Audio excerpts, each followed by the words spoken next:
Arguably, the most dramatic moment in the entire Torah is in our Parsha this week. After the impassioned speech of Yehuda begging Tzafnat Paneach, the Viceroy of Egypt, to have compassion and to allow Binyamin to return back to their elderly father, Yosef crumbles. He can't take it anymore.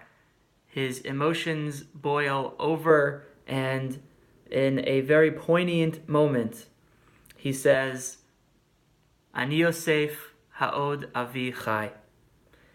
I am Yosef, how is Abba doing? Rabbi Eliezer, in the Gemara in in Chagiga,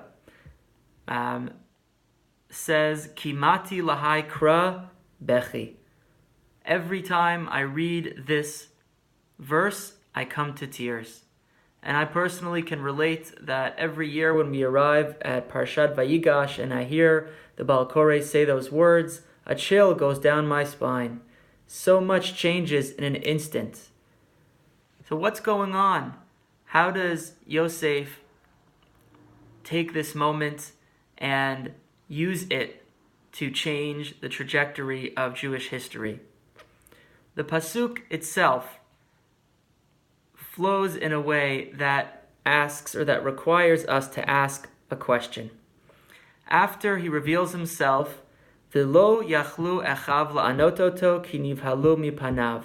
Right after Yosef reveals himself, the brothers shudder and they retreat, they recoil, they take a step back. What about Yosef's revelation compelled them to be so afraid? So on a pshat level, it has to do with the fact that Yosef has all the power and they have none. And that revenge seems to be in store because they know where they left him all those years back. And they are afraid immediately of the consequences of their misbehavior and what might be coming. But perhaps there is something else going on beneath the surface here.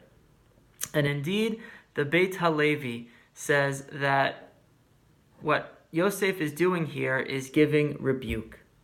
This is actually rooted in the Gemara in Chagiga, that I quoted or misquoted just a moment ago about Rebbe Eliezer saying that he cried when he heard this pasuk because of the breathtaking rebuke that takes place in this pasuk. So what is the rebuke? What is the critique that's going on between Yosef and his brothers when he says the words, Ani Yosef ha'od avi chai? So the Beit HaLevi explains that Yosef is asking the brothers about the psychological well-being of their father in the moment, and the implication of that is to say, are you really so concerned that the absence of Binyamin is going to cause our father to have such emotional stress that he will be pained and it will take him to the grave? Why all of a sudden now are you so concerned with your father's well-being? What about back years ago when you threw me in the pit and left me for dead? Why were you not concerned about Yaakov at that point? Ha'od avichai is saying, what about my father back in the day? And so Yehuda is being held up as a hypocrite because he just made an argument to say that Yosef should not take Binyamin as hostage because it will cause too much emotional distress to Yaakov. Why all of a sudden are the brothers so concerned about their father's psychological well-being? It seems to be that when it's convenient for them, they appreciate their father, but before, years back, it was not convenient for them, and so they sold Yosef and caused unspeakable torment to their father.